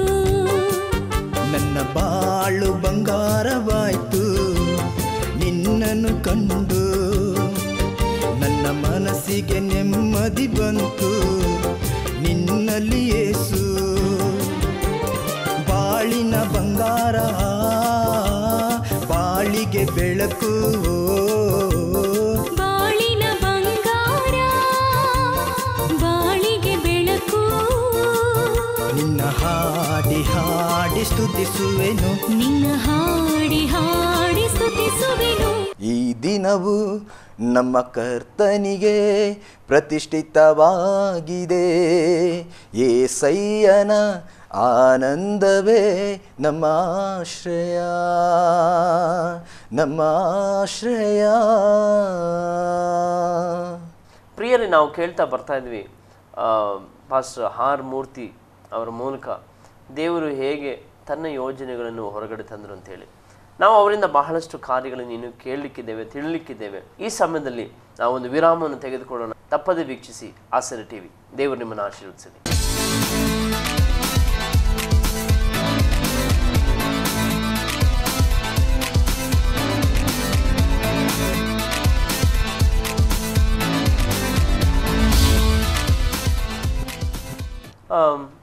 ನೀವು ಈ ಒಂದು ನಿಮ್ಮ ಸಿಡಿಯ ಪ್ರಯಾಣದಲ್ಲಿ ಆಂತರ್ಯ ಉಕ್ಕುತ್ತಿದೆ. ಸಿಡಿಯ ಪ್ರಯಾಣ ನೀವು ಹೇಳಿದ್ರೆ 2012ರಲ್ಲಿ ನೀವು ನಿಮ್ಮ ಮೊದಲನೇ ಸಿಡಿ ಮಾಡಿದ ನಂತರ ನಿಮಗೆ ಈ ಕರ್ನಾಟಕದಲ್ಲಿ ಆಗ ನಾನು ಹೇಳಿದ ಹಾಗೆ ಬಹಳಷ್ಟು ಮಾರುಕಟ್ಟೆ ಇಲ್ಲ, ಬಹಳಷ್ಟು ಜನ ತಗೊಳ್ಳೋರು ಕೂಡ ಇಲ್ಲ. ಆ ಸಮಯದಲ್ಲಿ ನೀವೇ ಸ್ವತಃ ಅನೇಕ ಕಡೆಗಳಲ್ಲಿ ಮಾರ್ಕೆಟಿಂಗ್ ಮಾಡಿದ್ದೀರಿ, ಹೋಗಿದ್ದೀರಿ. ಈ ಎರಡನೇ ಸಿಡಿ ಬರುವಾಗ ಅಥವಾ ಮಾಡುವಾಗ ಯಾವ ರೀತಿಯಾದ ಕುತೂಹಲ ನಿಮ್ಮಲ್ಲಿತ್ತು ಮತ್ತು ಯಾವ ರೀತಿಯಾದ ಸನ್ನಿವೇಶದಲ್ಲಿ ನೀವು ಅದನ್ನು ಮಾಡಲಿಕ್ಕೆ ಮುಂದೆ ಹೋದ್ರಿ? ಓಕೆ. ಆಮೇಲೆ ನನ್ನ 2ನೇ ವ್ಯಾಲ್ಯೂಮ್ ನನಗೆ ಮಾಡ್ಬೇಕಾದ್ರೆ ಸ್ವಲ್ಪ ಈಸಿ ಆಯ್ತು. ನನಗೆ ಎಲ್ಲ ರೀತಿಯ ಸ್ವಲ್ಪ ಅನುಭವ ನನಗೆ ಉಂಟಾಯಿತು. ಅಂಥ ಸಂದರ್ಭದಲ್ಲಿ 2ನೇ ವ್ಯಾಲ್ಯೂಮ್ ನಾನು ಮಾಡುವಂಥ ಸಂದರ್ಭದಲ್ಲಿ ಸ್ವಲ್ಪ ನನಗಾದಂಥ ಒಂದು ಅನುಭವ ಬಂದಂಥ ಸಂದರ್ಭದಲ್ಲಿ ಸರಿ ನಾವು ಸ್ಟುಡಿಯೋಗೆ ನಾನು ಹೋದ ನಂತರ ಸ್ಟುಡಿಯೋದಿಂದ ಕ್ಯಾಸೆಟ್ ಮಾಸ್ಟರ್ ಕಾಪಿ ಹೊರಗೆ ಬಂತು ಅದ್ಭುತ ರೀತಿಯಲ್ಲಿ. ನಂತರ ಬೆರಕ ಲಿಟ್ರೇಚರ್ ಸರ್ವಿಸ್ ಅವರು ನನ್ನ ಈ 1 ಮತ್ತು 2ನೇ ವ್ಯಾಲ್ಯೂಮ್ ಅವರು ತೆಗೆದುಕೊಂಡು ಕರ್ನಾಟಕದಾದ್ಯಂತ ಎಲ್ಲ ಕಡೆ ಅವರು ರೀಚ್ ಮಾಡಿದ್ರು. ರೀಚ್ ಮಾಡಿದ ನಂತರ ಏನಾಯ್ತು ಅಂತ ಹೇಳಿದ್ರೆ ನನಗೆ ಕೂಟಗಳು ಅವಕಾಶ ಬರಲಿಕ್ಕೆ ಪ್ರಾರಂಭವಾಯಿತು. ಅದು ಯಾವ ರೀತಿ ಇತ್ತಂತ ಹೇಳಿದ್ರೆ ನನಗೆ ಊಹಿಸ್ಕೊಳ್ಳಿಕ್ಕೆ ಅಸಾಧ್ಯ. ನನ್ನ ಒಂದು ಸಂತೋಷಕ್ಕೆ ಪಾರವೇ ಇಲ್ಲದ ರೀತಿ ಆಯಿತು. ಕರ್ತನು ನನ್ನನ್ನು ಈ ರೀತಿಯಾಗಿ ನನಗೆ ಕರ್ನಾಟಕದ ನನ್ನ ಆಸೆ ಅದಿತ್ತು. ಏನಂತ ಹೇಳಿದ್ರೆ ಮೊದಲಿನಿಂದಲೂ ನನ್ನ ಒಂದು ಜೀವಿತ ಏನಂದರೆ ಪ್ರಾರ್ಥನಾ ವೀರ. ನಾನು ಪ್ರಾರ್ಥನೆ ಅಂದರೆ ನನಗೆ ಪಂಚಪ್ರಾಣ. ಈಗಲೂ ಕೂಡ ಕರ್ತನ ಸೇವೆಯಲ್ಲಿ 18 ವರ್ಷ ಆಯಿತು. ನಾನು ಈಗಲೂ ಕೂಡ ಪ್ರಾರ್ಥನೆ ಉಪವಾಸ ನಾನು ತುಂಬಾ ಮಾಡುವಂಥ ವ್ಯಕ್ತಿಯಾಗಿದ್ದೆ ನಾನು. ಅನಂತರ ನಾನು ಈ ರೀತಿಯಾಗಿ ಹೋಗುವಾಗ ದೇವರು ಅನೇಕ ಕೂಟಗಳಲ್ಲಿ ನನಗೆ ಉಪಯೋಗ ಮಾಡಿಕೊಂಡ್ರು. ಸೇವಕರ ಕೂಟಗಳಲ್ಲಿ ವರ್ಷಿಪ್ಪಲ್ಲಿ ಆರಾಧನೆ ಮಾಡಲಿಕ್ಕೆ ದೇವರು ಕೃಪೆ ಮಾಡಿದ್ರು. ಮತ್ತು ಅನೇಕ ಕಡೆ ಸಂದೇಶಕ್ಕೆ ಕೂಡ ದೇವರು ನನ್ನನ್ನು ಉಪಯೋಗ ಮಾಡಿಕೊಂಡ್ರು. ಸೊ ನೀವು ನಿಮ್ಮ ಈ ಒಂದು ಪ್ರಯಾಣದಲ್ಲಿ ನೀವು ಹೇಳಿದ್ರಿ ಮೊದಲನೇದಕ್ಕೆ ಹೋಲಿಸಿ ನೋಡುವಾಗ 2ನೇದು ಬಹಳ ಸುಲಭವಾಗಿತ್ತು ಮತ್ತು ಬಹಳಷ್ಟು ಬಾಗಿಲುಗಳು ತೆರೆಯಲ್ಪಡ್ತವೆ. ಇದನ್ನು ಹೊರತುಪಡಿಸಿ ವಿಶೇಷವಾಗಿ ಇವತ್ತು ನಾವು ನೋಡ್ತಾ ಇದ್ದೇವೆ ಅನೇಕ ಯೌವನಸ್ಥರು ಕೂಡ ಹಾಡನ್ನು ಬರಿಬೇಕು ಅಥವಾ ಕರ್ತನಿಗಾಗಿ ಏನಾದರೂ ಮಾಡಬೇಕು ಅಥವಾ ಸಿಡಿ ಹೊರತರಬೇಕು ಅನ್ನೋದು ಅವ್ರ ಮನಸ್ಸಲ್ಲಿದೆ. ಅಂಥ ಯೌವನಸ್ಥರಿಗೆ ನಿಮ್ಮ ಅನುಭವದಿಂದ ನೀವು ಏನು ಹೇಳೋದಕ್ಕೆ ಬಯಸ್ತೀರಿ? ನಾನು ಈಗ ಬರುವಂಥ ಯೌವನಸ್ಥರಿಗೆ ನಾನು ಹೇಳಲಿಕ್ಕೆ ಏನು ಬಯಸ್ತೇನೆ ಅಂತ ಹೇಳಿದ್ರೆ, ನಿಮ್ಮ ಹಾಡುಗಳು ಕರ್ತನ ವಾಕ್ಯದ ಒಳಗೊಂಡಿರುವಂಥ ಹಾಡುಗಳಾಗಿರಲಿ ಮತ್ತು ಕರ್ತನಿಗೆ ಮಹಿಮೆ ಪಡಿಸುವಂಥ ಹಾಡುಗಳು ಆಗಿರಬೇಕು ಅನ್ನೋದು ನನ್ನ ಆಸೆ. ಓಕೆ, ಬಹಳ ಒಳ್ಳೆಯ ರೀತಿಯಲ್ಲಿ ನೀವು ಸಲಹೆಯನ್ನು ಕೊಟ್ರಿ. ಅದೇ ಸಮಯದಲ್ಲಿ ನೀವು ನಿಮ್ಮ ಮೊದಲನೇ ಸಿಡಿಯಲ್ಲಿ 9 ಹಾಡುಗಳನ್ನ ನೀವು ಬಿಡುಗಡೆ ಮಾಡಿದ್ರಿ ಅಂತ ಹೇಳಿದ್ರಿ. ಈ 2ನೇ ಸಿಡಿಯಲ್ಲಿ ನೀವು ತಯಾರು ಮಾಡುವಾಗ ಏನೆಲ್ಲ ತಯಾರು ನೀವು ಮಾಡಿಕೊಂಡ್ರೆ? ಯಾಕಂದರೆ ನೀವು ಮೊದಲನೇ ಸಿಡಿಯಲ್ಲಿ ಯಾವ ಅನುಭವ ಇರಲಿಲ್ಲ, 2ನೇ ಸಿಡಿಯನ್ನು ಮಾಡುವಾಗ ನಿಮಗೆ ಸ್ವಲ್ಪ ಅನುಭವ ಇತ್ತು. ಹೌದು.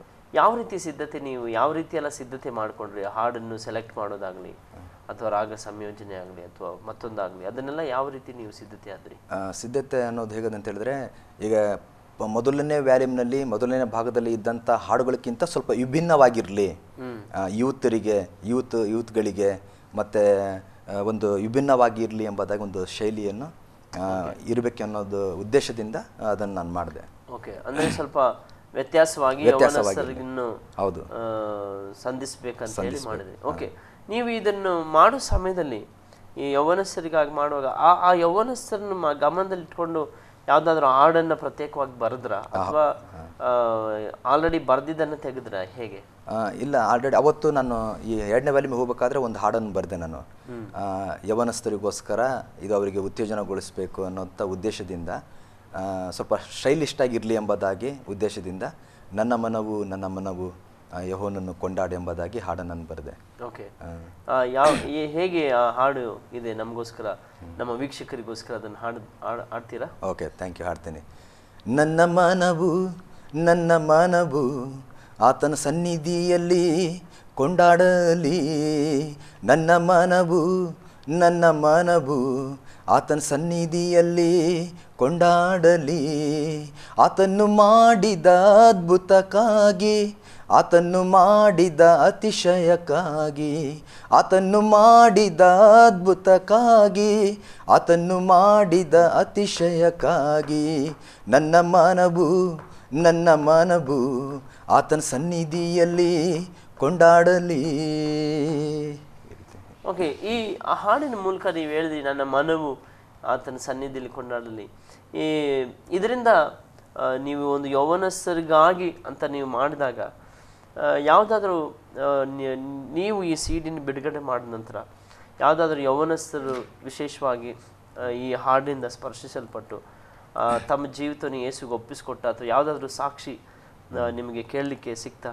ಹೌದು, ಈ 2ನೇ ವ್ಯಾಲ್ಯೂಮಿನಲ್ಲಿ ಬಂದು ನಾನು ಒಂದು ಹಾಡನ್ನು ಬರೆದಿದ್ದೀನಿ, ನೊಂದವರ ಬದುಕಿನಲ್ಲಿ ಹೊಸ ಜೀವ ನೀಡೆ ಎಂಬುದಾಗಿ. ಆ ಹಾಡು ಒಬ್ಬ ಯೌವನಸ್ಥ ನನಗೆ ಫೋನ್ ಮಾಡಿದೆ, ಇಂಜಿನಿಯರ್ ಅವರು ಮುಗಿಸ್ಕೊಂಡು ಆಲ್ರೆಡಿ ಜಾಬಲ್ಲಿ ಸಿಂಗಾಪುರದಲ್ಲಿದ್ದರು ಅವರು. ಅಂಥ ಸಂದರ್ಭದಲ್ಲಿ ಹಾಡನ್ನು ಅವರು ಲೌಕಿಕವಾದಂಥ ಒಂದು ಸಲೆಯಲ್ಲಿ ಅವರು ಸಿಲುಕು ಹಾಕಿಕೊಂಡಿದ್ದರು. ಅವರು ಲವ್ ಫೇಲ್ಯೂರ್ ಆಗಿಬಿಟ್ಟು ಜೀವಿತದಲ್ಲಿ ನಾನು ಬದುಕೋದೇ ಬೇಡ ಅನ್ನುವಂಥ ಒಂದು ತೀರ್ಮಾನಕ್ಕೆ ಬಂದು ಹ್ಯಾಂಗಿಂಗ್ ಮಾಡ್ಕೊಬೇಕೆಂಬುದಾಗಿ ಅವರು ತೀರ್ಮಾನ ಮಾಡ್ಕೊಂಡಿದ್ರಂತೆ. ಅಂಥ ಸಂದರ್ಭದಲ್ಲಿ ನನ್ನ ಹಾಡು ಕ್ಯಾಸೆಟ್ಟಿನ ನನ್ನ 2ನೇ ವ್ಯಾಲ್ಯೂಮ್ ಹೇಗೋ ಸಿಕ್ಕಿದೆ ಅವರಿಗೆ. ಸರಿ, ಅದರಲ್ಲಿ ನೊಂದವರ ಬದುಕು ಎಂಬುದಾಗಿ ಅದನ್ನು ಒಂದು ಸಲ ಕೇಳಿ ನಾನು ಸತ್ತೋಗೋಣ ಎಂಬುದಾಗಿ ತೀರ್ಮಾನ ಮಾಡಿ, ಸರಿ ಅದನ್ನು ಬಂದು ಲ್ಯಾಪ್ಟಾಪಲ್ಲಿ ಅದನ್ನು ತೆಗೆದು ಹಾಕ್ಕೊಂಡು ನೋಡಿದ್ದಾರೆ, ಕೇಳಿದ ತಕ್ಷಣ ಆತ್ಮಹತ್ಯೆ ಮಾಡಿಕೊಳ್ಳುವುದು ನಿರ್ಧಾರ ಅವರಿಗೆ ಹೋಗಿದೆ.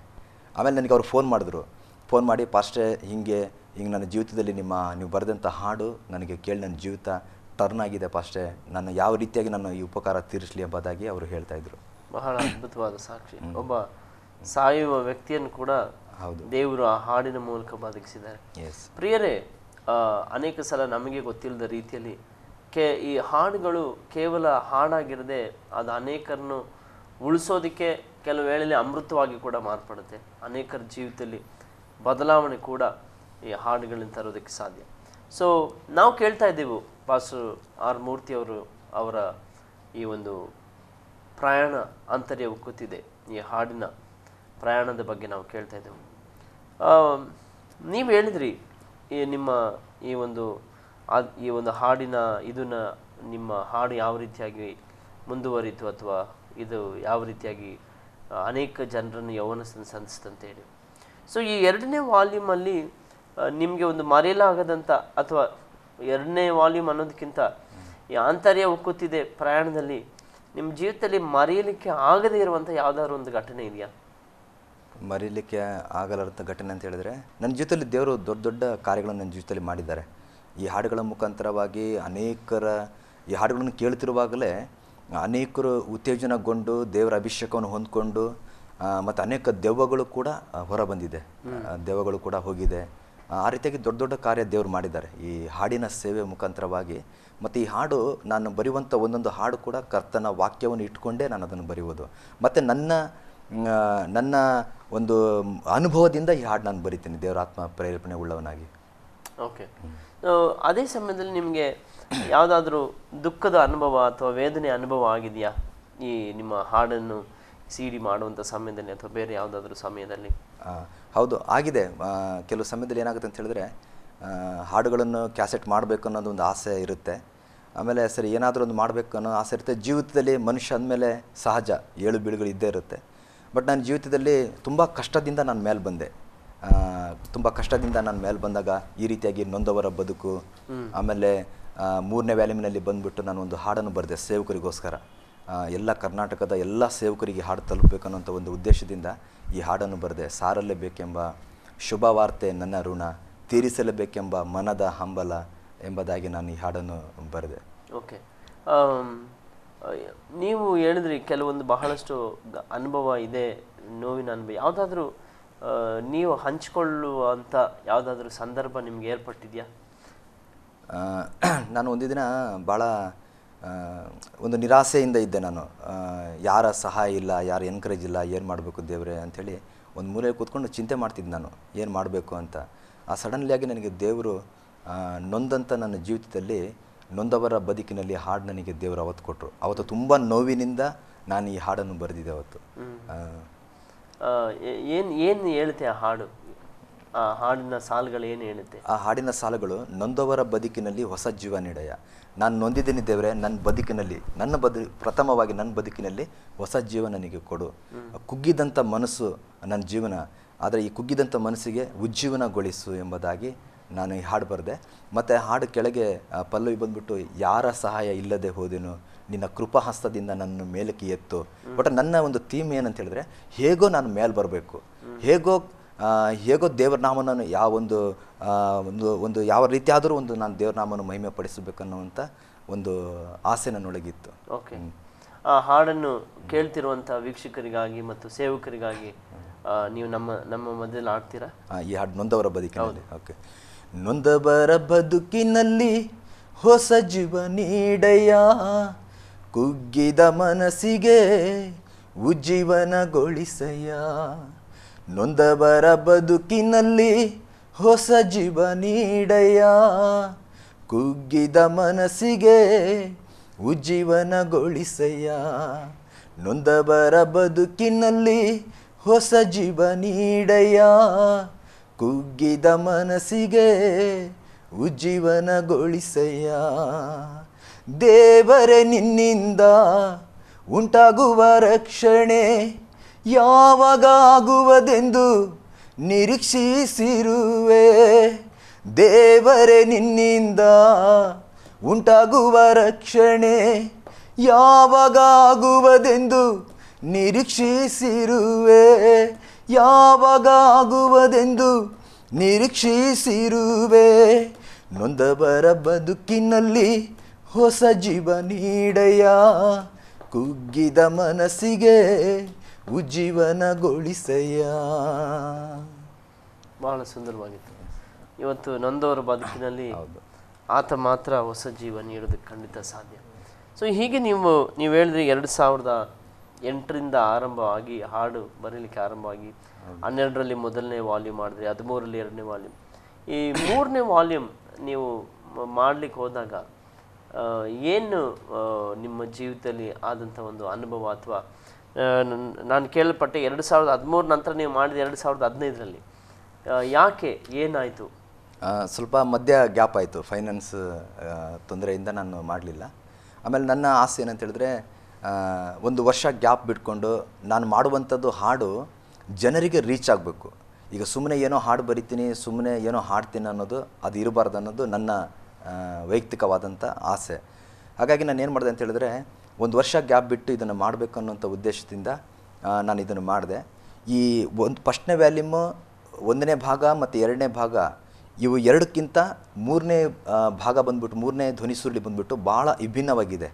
ಭಾಳ ವಿಭಿನ್ನವಾದಂಥ ರೀತಿಯಲ್ಲಿ ಅದನ್ನು ನಾನು ಹಾಡು ಬರೆದಿದ್ದೀನಿ. ಶ್ರೇಷ್ಠವಾದ ನಾಮ ಅದು ಯೇಸುವಿನ ನಾಮ, ಯೇಸು ನಾಮದಿಂದಲೇ ಬಿಡುಗಡೆ, ಯೇಸು ನಾಮದಿಂದಲೇ ಎಲ್ಲವೂ ಎಂಬುದಾಗಿ ನಾನು ಹಾಡನ್ನು ಬರೆದೆ. ಈ ರೀತಿಯಾಗಿ ಸಾರಲೇಬೇಕೆಂಬ ಶುಭ ವಾರ್ತೆ ನನ್ನ ಋಣ, ಅದನ್ನು ನಾನು ಬರೆದೆ. ದೇವರೇ, ನಿನ್ನ ಋಣ ನಾನು ಹೇಗೆ ತೀರಿಸ್ಬೋದು, ನನಗಾಗಿ ಇಷ್ಟೆಲ್ಲ ನೀನು ಮಾಡಿದೀಯಾ, ನಾನು ನಿನಗೇನು ಮಾಡ್ಬೋದು ಎಂಬುದಾಗಿ ಅಪೊಸ್ತಲ ಪೌಲ್ ಹೇಳುವ ಹಾಗೆ, ಸುವಾರ್ತೆ ಸಾರದಿದ್ದರೆ ನನ್ನ ಗತಿ ಏನು, ಯೆಶಾಯನ ಗ್ರಂಥದಲ್ಲಿ ಹೇಳುವ ಹಾಗೆ, ಸಾರುವವನಿಲ್ಲದಿದ್ದರೆ ಕೇಳುವವರು ಯಾರೆಂಬುದಾಗಿ ಆ ವಾಕ್ಯಗಳನ್ನ ಇಟ್ಕೊಂಡು ನಾನು ಈ ಹಾಡನ್ನು ಬರೆದೆ. ಅದಾದ ನಂತರ ಹೃದಯದ ನೋವು ಯಾರಿಗೆ ನಾನು ಹೇಳಲಿ, ಇದು ಸುವಾರ್ತೆಗೋಸ್ಕರ ನಾನು ಬರೆದೆ. ಇದು ಎಷ್ಟೋ ಜನ ಹಳ್ಳಿಗಾಡುಗಳಲ್ಲಿ ಅವರು ತುಂಬ ವೇದನೆಯಿಂದ ಇರುವಂಥವರಿಗೆ ಈ ಹಾಡನ್ನು ನಾನು ಬರೆದೆ. ಈ ರೀತಿಯಾಗಿ ಮತ್ತೆ ಕರ್ತನಿಗೆ ಆರಾಧನೆ ಮಾಡುವಂಥ ಒಂದು ಹಾಡು ನಾನು ಬರಿಬೇಕಂತ ತೀರ್ಮಾನ ಮಾಡಿದೆ. ಒಂದು ದಿನ ನಾನು ಪ್ರಾರ್ಥನೆ ಮಾಡೋ ಸಂದರ್ಭದಲ್ಲಿ ದೇವರಿಗೆ ಹೇಳಿದೆ, ನಿನ್ನ ಪಾದಕ್ಕೆ ಅಡ್ಡ ಬೀಳುತ್ತಾ ಸಾಷ್ಟಾಂಗವರೆಗೆ ನಮಸ್ಕರಿಸುತ್ತಾ ಎಂಬುದಾಗಿ ನಾನು ಆರಾಧನೆ ದಿನವೆಲ್ಲ ಆರಾಧನೆ ಎಂಬುದಾಗಿ ಆ ಹಾಡನ್ನು ನಾನು ಬರೆದೆ.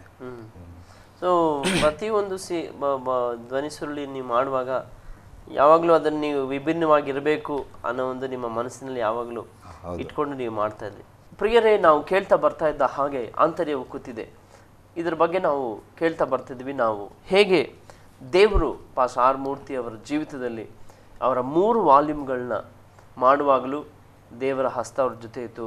ಪ್ರಾರ್ಥನೆ ಸಮಯದಲ್ಲಿ ದೇವರ ಅನೇಕ ಹಾಡುಗಳನ್ನ ಕೊಟ್ಟರು ಮತ್ತು ಪ್ರತಿಯೊಂದು ಹಾಡಿನ ಹಿಂದೆ ಕೂಡ ಇರುವಂಥ ಅನೇಕ ಅವರ ಏನು ಕತೆ ಅಥವಾ ವ್ಯಥೆ, ಸಂಭ್ರಮ ಇವುಗಳನ್ನ ಹೇಳ್ತಾ ಬರ್ತಾ ಇದ್ರು ಎಂಬುದಾಗಿ. ಈ 3ನೇ ವಾಲ್ಯೂಮ್ ಎಲ್ಲ ವಾಲ್ಯೂಮ್ಗಿಂತ ವಿಭಿನ್ನವಾಗಿ ಮಾಡಬೇಕಂತ ನೀವು ಹೇಳಿದ್ರಿ. ಏನು ವಿಭಿನ್ನವಾಗಿ ನೀವು ಮಾಡೋದಕ್ಕೆ ಪ್ರಯತ್ನಿಸಿದ್ರಿ? ವಿಭಿನ್ನವಾಗಿ ಅಂತ ಹೇಳಿದ್ರೆ, ಈಗ ಕರ್ನಾಟಕದಲ್ಲಿ ನಾವು ನೋಡುವಾಗ ಅನೇಕ ರೀತಿಯಲ್ಲಿ ದೇವರನ್ನು ಮಹಿಮೆಪಡಿಸುವಂಥ ಹಾಡಾಗಿರಬೇಕು, ದೇವರಿಗೆ ಮಹಿಮೆ ಪಡಿಸುವಂಥದ್ದು ಮತ್ತು ದೇವರನ್ನು ಹೊಗಳುವಂಥದ್ದು ಹಾಡಾಗಿರಬೇಕು. ಮತ್ತು ಹಾಡೆಲ್ಲ ಏನಾಗಿರ್ಬೇಕು ಅಂತ ಹೇಳಿದ್ರೆ ಕರ್ತನ ವಾಕ್ಯದ ಒಳಗೆ ಒಳಗೊಂಡಿರುವಂಥ ಹಾಡುಗಳಾಗಿರಬೇಕು. ಅದು ನನ್ನ ಆಸೆ. ಆ ಆಸೆಯಿಂದ ನಾನು ಸ್ವಲ್ಪ ವಿಭಿನ್ನವಾಗಿರಲಿ ಎಂಬುದಾಗಿ ನಾನು ಅದನ್ನು ಮಾಡಿದೆ. ಓಕೆ. ಮತ್ತು ನೀವು ಈ ಒಂದು ಕಾರ್ಯಕ್ರಮದಲ್ಲಿ ನೀವು ಬಂದು ನಮ್ಮ ಜೊತೆ ಇಷ್ಟುವರೆಗೆ ನಿಮ್ಮ ಈ ಒಂದು ನನ್ನ ಹಾಡಿನ ಬಗ್ಗೆ ನೀವು ಹೇಳಿದ್ರಿ. ಈ ಸಂಚಿಕೆ ನೋಡ್ತಿರುವಂಥ ನಮ್ಮ ವೀಕ್ಷಕರಿಗೆ ಮತ್ತು ಯೌವನಸ್ಥರಿಗೆ ಮತ್ತು ಯುವ ಪ್ರತಿಭೆ ಇರುವಂಥ ಹಾಡನ್ನು ಬರೀಲಿಕ್ಕೆ ಬಯಸ್ತಿರುವಂಥವರಿಗೆ ನೀವು ಈ ಕಾರ್ಯಕ್ರಮದ ಮೂಲಕ ಏನು ಸಂದೇಶ ಕೊಡೋದಕ್ಕೆ ಬಯಸ್ತೀರಿ? ನನ್ನ ಈಗಿನ ಪೀಳಿಗೆಗೆ ನಾನು ಹೇಳುವಂಥ ಯೌವನಸ್ಥರಿಗೆ ನಾನು ಏನಂದರೆ, ನೀವು ಹಾಡನ್ನು ಬರೆಯುವಂಥ ಸಂದರ್ಭದಲ್ಲಿ ದೇವರಾತ್ಮ ಪ್ರೇರಿತಾಗಿ ಒಂದು ಬರಿಬೇಕು, ವಾಕ್ಯದೊಳಗಿರುವಂಥ ಒಳಗೊಂಡಂಥ ಹಾಡುಗಳನ್ನು ಬರಿಬೇಕು. ಮತ್ತು ನನಗೆ ಇಂಥ ವೇದಿಕೆ ಕಲ್ಪಿಸಿಕೊಟ್ಟಿದ್ದಂಥದ್ದು ಒಂದು ಮಹಾ ದೊಡ್ಡ ಒಂದು ಉಪಕಾರ. ಯಾಕಂದರೆ ಇಂಥ ವೇದಿಕೆ ಎಷ್ಟೋ ಜನರಿಗೆ ಇವತ್ತಿಲ್ಲ, ಎಷ್ಟೋ ಜನರಿಗೆ ಇಂಥ ವೇದಿಕೆ ಇಲ್ಲ. ಹಾಗಾಗಿ ಅವ್ರ ಪಾಪ ಎಷ್ಟೋ ಪ್ರಯಾಸ ಪಟ್ಟಿರ್ತಾರೆ, ಎಷ್ಟೋ ಹಣಗಳನ್ನು ಹಾಕಿ ಪ್ರಯಾಸಪಟ್ಟು ಹೆಂಗೆ ಹೋಗೋದು ಎಂಬುದಾಗಿ. ಆದರೆ ದೇವರು ಆಸರೆ ಟಿ ವಿ ಮುಖಾಂತರ, ಇಂಥ ಒಂದು ಚಾನಲ್ ಮುಖಾಂತರವಾಗಿ ಅವರವರ ಒಳಗಿರುವಂಥ ಪ್ರತಿಭೆಯನ್ನು ಹೊರ ಹಾಕಲಿಕ್ಕೆ ಇದೊಂದು ಒಳ್ಳೆಯ ಅವಕಾಶ. ಇದಕ್ಕೆ ನಾನು ನಿಜವಾಗ್ಲೂ ನಿಮಗೆ ಧನ್ಯವಾದ ಹೇಳ್ತೀನಿ. ದೇವರಿಗೆ ಮಹಿಮೆ ಆಗಲಿ. ನೀವು ಈ ಕಾರ್ಯಕ್ರಮಕ್ಕೆ ಬಂದಿದ್ದು ಕೂಡ ನಾನು ನಿಮಗೆ ವಂದನೆ ಸಲ್ಲಿಸ್ತೇನೆ. ಅದೇ ಸಮಯದಲ್ಲಿ ನಾವು ಇವರ ಪ್ರಯಾಣದ ಉದ್ದಕ್ಕೂ ನಾವು ನೋಡುವಾಗ ಒಂದಲ್ಲ ಒಂದು ರೀತಿಯಲ್ಲಿ ದೇವರು ಪ್ರತಿಯೊಂದು ವರ್ಗ ಯೌವನಸ್ಥರಿಗಿರ್ಬೋದು ಅಥವಾ ಹಳ್ಳಿಗಾಡಿನಲ್ಲಿ ಸೇವೆ ಮಾಡೋರಿಗಿರ್ಬೋದು ಅಥವಾ ಬೇರೆ ಯಾವುದೋ ಗುಂಪಿನ ಜನರಿಗಿರ್ಬೋದು, ದೇವರು ಪ್ರತಿಯೊಬ್ಬರಿಗೂ ಕೂಡ ತನ್ನದೇ ವಿಶೇಷ ರೀತಿಯಲ್ಲಿ ಸಂಧಿಸುವ ಆತನು, ಮಾತನಾಡುವ ಆತನಾಗಿದ್ದಾನೆ. ಸೊ ಈ ಕಾರ್ಯಕ್ರಮ ನಾನು ನಂಬ್ತೇನೆ ನಮ್ಮ ಎಲ್ಲ ವೀಕ್ಷಕರಿಗೆ ಅದು ಪ್ರಯೋಜನವಾಗಿತ್ತೆಂಬುದಾಗಿ. ಜೊತೆಗೆ ಕೊನೆಯದಾಗಿ ಈ ನಿಮ್ಮ ಆಂತರ್ಯ ಉಕ್ಕುತ್ತಿದೆ ಈ ಒಂದು ಸೇವೆ, ಈ ಒಂದು ಹಾಡಿನ ಈ ಪ್ರಯಾಣ ಇನ್ನೂ ದೀರ್ಘಕಾಲ ಮುಂದುವರಿಲಿ. ಅದೇ ಸಮಯದಲ್ಲಿ ಕರ್ನಾಟಕದ ಅನೇಕ ಜನರಿಗೆ ಆಶೀರ್ವಾದವಾಗಿರಲಿ ಅಂತ ನಾವು ಬಯಸ್ತಾ ಇದು ನನ್ನ ಹಾಡು ಕಾರ್ಯಕ್ರಮಕ್ಕೆ ಬಂದಂಥ ನಿಮಗೆ ಆಸರೆ ಟಿ ವಿ ಪರವಾಗಿ ಮತ್ತು ನಮ್ಮ ತಂಡದ ಪರವಾಗಿ ನಾನು ನಿಮಗೆ ವಂದನೆ ಸಲ್ಲಿಸ್ತೇನೆ. Thank you.